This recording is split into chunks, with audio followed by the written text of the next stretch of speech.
So yun guys, isi-share ko ngayon sa inyo kung paano natin ita-translate yung Filipino language into English language gamit ang Messenger.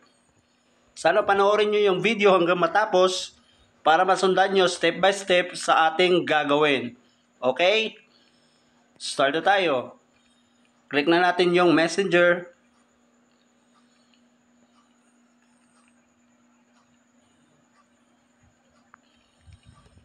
Dito guys, halimbawa, magta-type ako ng Tagalog word, matatranslate niya into English word. Paano ba yun mangyayari?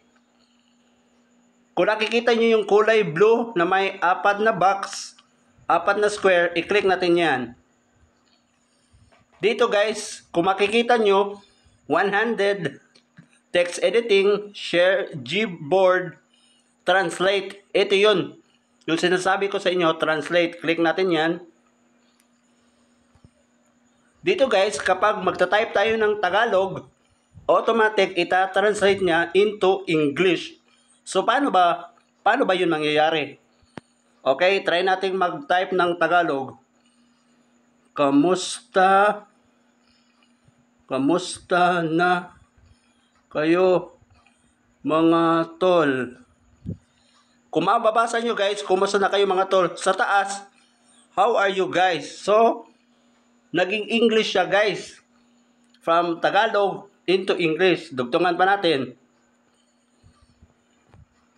Matagal na tayong hindi nagkikita.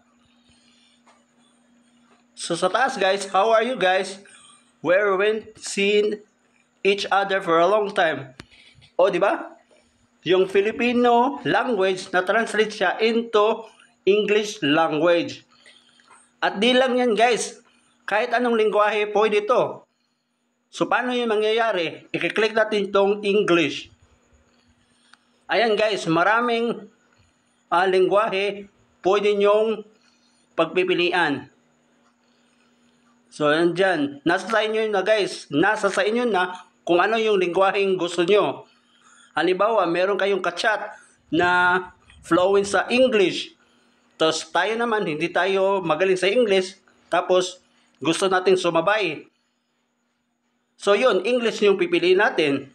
Halimbawa, kung may friend ka ng Korean. So, Korean mong ang ipipili mong lingwahe para automatic siya na mag-translate.